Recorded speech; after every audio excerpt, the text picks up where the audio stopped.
world where achievements and accolades motivate us to do more and be more, we're often left wondering, is this really it? Deep inside, you know there is more to life.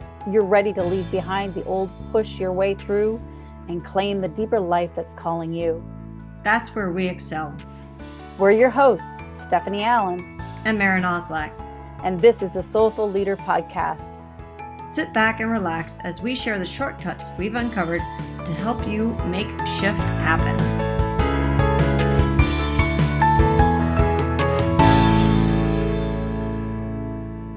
Welcome back to the Soulful Leader Podcast.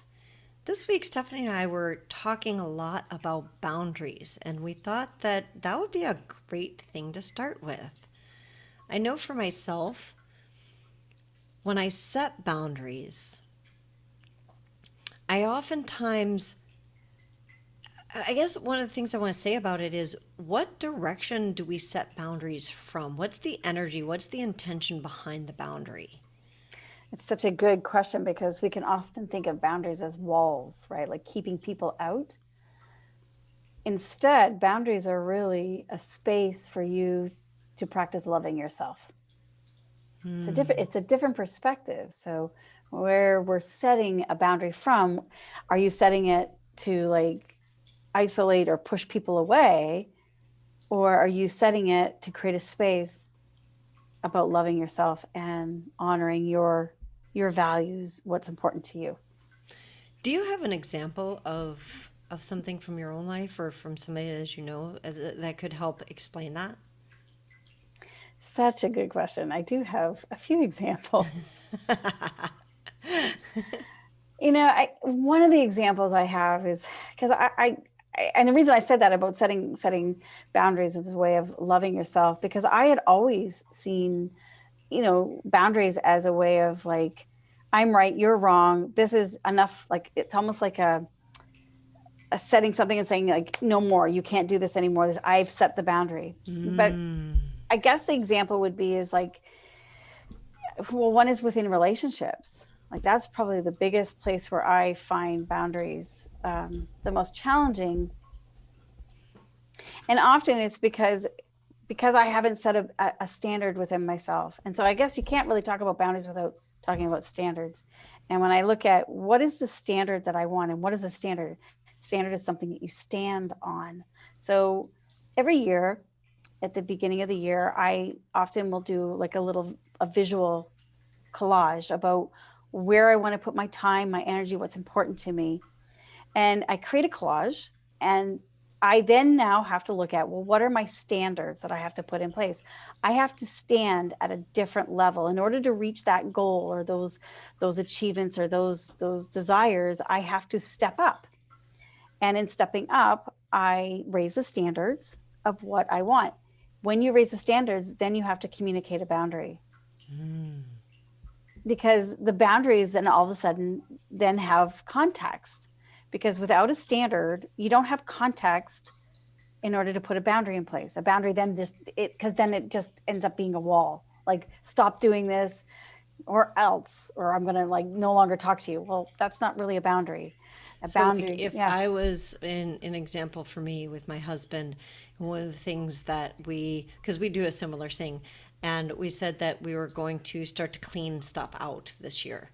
And so that set, in order for us to clean our crap out of our house, we've got so much crap shoved places, right? In order to do that, we have to set different standards, meaning that we won't just put something someplace or set up what those standards are for ourselves. And then set some boundaries of what does that look like, of, well, when... if he's the one, because oftentimes he's a little bit more clutterish than I am, and I can say that because he admits it. And so, like, I set a boundary for the kitchen of the kitchen space does not get clutter on it. And rather than... So we had already set the standard of what that looks like, right? So then rather than needing to beat him up about it, of like when he starts to collect piles of mail on my kitchen counter, and I call them my kitchen counters because I'm in the kitchen more than he is, and it matters to me. It really matters to me more than it matters to him. So the boundary is that the kitchen is off limits for clutter, and when it starts to accrue, I asked him, where would you like me to put this? And when it does accrue, because it invariably does, one of the things that we talked about earlier is we can't change somebody. We can only change our relationship to them. And that comes from me, right? So my relationship to him changed in that I stopped complaining about it. I just said, here's what's going to happen. Here's my standard. Here's my boundary. And where would you like for me to put this? Because it doesn't belong in the kitchen. And so now we have an agreement. Is that kind of what you were talking about? That's essentially too, because you want to be clear about communicating it. So I think that, one of the things that's been really dear to my heart is that in my vision collage of what I'm talking about is I want to have a better relationship with myself. I want to have a place where I can totally relax and meditate and do some practices and not feel like someone's going to step in or interrupt me. Or so I had to set a boundary because I had to raise my standards. Like if I wanted to reach these goals, these dreams, I need to practice being a new person in that place. And that practice takes time, takes energy, and takes space. Yeah. So I don't want to be interrupted. I don't want to be distracted. And so I shut my door. And so I've had to say, this is a boundary, like with my partner. When the door is shut, I'm busy. Unless the house is burning down around me, do not knock on the door. And it's not about saying that I don't want him to be part of that. It's actually saying, I really want to be part of your life. I really want to grow with you. And I need to really work with myself because that's all we can do. Like we said, is change ourselves. So to have that space is about me learning how to love me so that I can bring that love to the relationship. And I have that space to also receive the love that I know he wants to give to me. So it's a different perspective of boundaries. I know I set a boundary with my mom some time ago, and this is so true. Like this can happen with, family members or friends or even teammates, that they get coworkers. Coworkers. Exactly. They get used to who you used to be. And then all of a sudden you raise your standards or you change your direction. And all of a sudden as Maren is a dancer, all of a sudden, you have to dance a new dance because they're no longer playing the same old tune and dancing the same old dance. They've changed everything and you're not quite sure where you fit in. And so I did that with my mom and she was really upset. She took it very personally and thought I was trying to push her out of my life, which was not true at all. It's that what I was learning is that I needed to learn how to love myself differently. I needed to even learn how to know how to love myself. And so I needed some safe space that I knew I wasn't going to be interrupted or, distracted. And she had a hard time with that. She just, like when the door was shut, she'd just come in anyway. Like, it's like, well, I've always done that. Why are you changing the story? And this can be a challenge of not taking it personally and not making it personally about someone else, but being able to give them the opportunity that it's about love. It's not about separation, or it's not about shaming someone or shaming yourself with this. It's about growing and evolving. It very much is. And I know for myself, like I will set a boundary. I just did this recently with at the studio. I'm changing a lot, and right now I have a master pricing. So in order to work with me, you pay more. I'm the master instructor there, and I have not honored that. I have oftentimes been like, oh, it's okay, we'll just do the regular price. Oh, I'll give you the regular price. And recently I've been feeling much more like I need to honor that because I need to have a better sense of my own value and honor my value. So one of the things that I noticed was that there are still some exceptions that I would like to embrace. So I was in this kind of what felt like almost like a no man's land of, okay, I have this boundary and it was important to me to honor it, that like, if you're going to work with me, you're paying master prices. And yet I also have some exceptions that I want to make. And I didn't know like should I make the exception? Should I not? What, and how do you make that decision? And it was, it's something that you and I have talked about as well. And I think that for myself, I came to the conclusion that it depends, again, like I said, from the original, of like, it depends on the energy that I'm coming from. You know, am I coming from an energy of still honoring myself in making the exception? Or am I coming from an energy of, well, I don't deserve to get that much, so I'll just make the exception this time, that type of thing. Does that make sense? Totally. And I think it's also a reflection of the trust in relationship too. It's like your boundary is going to be different with your husband than it is a student that you work with. It's very different because for many reasons, it's like, you know, when we talk about trust is so easily eroded, especially in our culture today. You know, it's something very sacred. And so we want to have space. And it's so interesting, you know, that we're having, you know, the social, I don't like calling it social distance because it really is a physical distance, which is out of respect of like somebody else's space. And I feel like this whole year and a couple of years has really been teaching us space. It's really been teaching us boundaries, and that it's not about, you know, not liking someone else or shaming someone else. It's about really learning how to love ourselves and each other within this space. And, you know, when you don't know somebody, there's going to be more of a distance between you and them. But when you do know someone, you're like, oh, well, you can come closer. I know where you've been. I know what we've earned the right of being in this relationship for a long, long time. So like, for example, I have a boundary, a standard of like, you know, the type of people that I work with is my standard. And that's what I attract because I am very clear about what my standards of the type of people I work with. Every once in a while, though, someone doesn't show up or something happens that they forget about a commitment that we have with each other. And I usually always have that kind of flexibility of like, okay, first time it happens, maybe I wasn't clear about my standard or my boundary. So I will reiterate it, kind of, you know, give them a little bit of a grace. But now they know. The second time, yeah, I'm charging you. Like, you know, you're going to be billed. Yeah.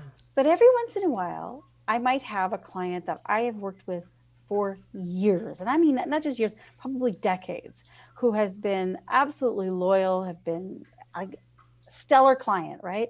And then all of a sudden one day they don't show up. Well, I can tell you when that happens, it's usually a life or death situation. It's so unusual. And there's a lot more grace with that person because we've built so much relationship, so much trust and goodwill with each other. So they are flexible. Boundaries are flexible. They're not rigid walls. They're flexible and they morph and they change depending on where it's coming from within and situations. I love your example about the language and the English language. Right. So when we look at the English language, there's, right, we learn this language and here's all the rules, except for this and except for that. And when this happens, then you do that. And so there's all these exceptions. And I almost think of it as a balance or a melding of the masculine and feminine. So when I think of the masculine, that's the setting of the boundary. It's more of a hard, firm. And then the feminine is where that boundary breathes and where we allow it to flow and are like, okay, and maybe, and you know, one of the things you were talking about is the building of trust over time. And occasionally there's even something where there's something new and we're really drawn to it. And it means we need to either break our boundary or bend the rules or make an exception.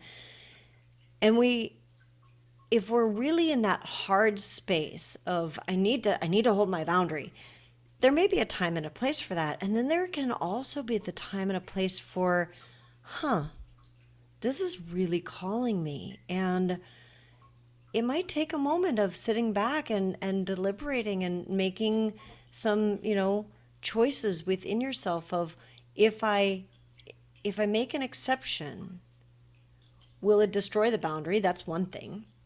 If I make the exception, is it coming from a place of self-trust and self-value? If I make an exception, is it going to create a run of exceptions, right? Where is it coming from, and what are you actually creating some standards around that exception, so that even if it is something new, like I loved your example of a longtime client who there's a reason, and we do that at the studio as well, and it makes sense. Sometimes it doesn't make sense, and you still are called to do it. Exactly. It changes. And this has been such a wonderful conversation. And I know could be many questions, and there's lots of different exceptions for wherever you are. I guess something I would say as a takeaway is, if you imagine yourself a year from now and you're evolving, you want to grow into something new, what are the standards you're going to have to raise in order to get there? And that's, like what I said, like what you stand on, what you believe in, how you treat yourself is so important. This is the whole part of the Soulful Leader, is that leading yourself with love and kindness and leading yourself up. How will you speak, nourish, think, and be with yourself in those new standards? And then what boundaries do you need to create in order to hold those, to stay true to them? And I think that, it's easy. That can be a hard thing to kind of envision for ourselves sometimes. I know for myself, I just recently did a mastermind, and I think that a lot of it was so that I could understand what the standards and boundaries were that the woman that ran the mastermind actually put into place in order to achieve what she achieved. And it was fascinating because it's like, okay, I want to be there in a year, wherever there is. And what will it take? If I knew that right now, I would probably already be there. So who do you need to stalk? Who do you need to, book a phone call with, have a conversation with, look at people who are already there where you want to be, and start asking them some questions. What does your life look like? What types of standards do you hold yourself to? What types of boundaries do you have for other people around your time, around your finances, around your energy? So you can do some exploration along those lines once you've set that future vision for who you want to become.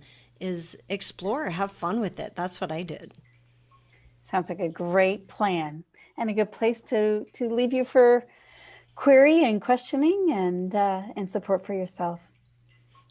So I would love it if you would share some of those in our Facebook group, The Soulful Leader, and share our podcast with a friend this week. That would be great. And please leave us a note about how things are going for you. We would love to hear from you. Thanks so much.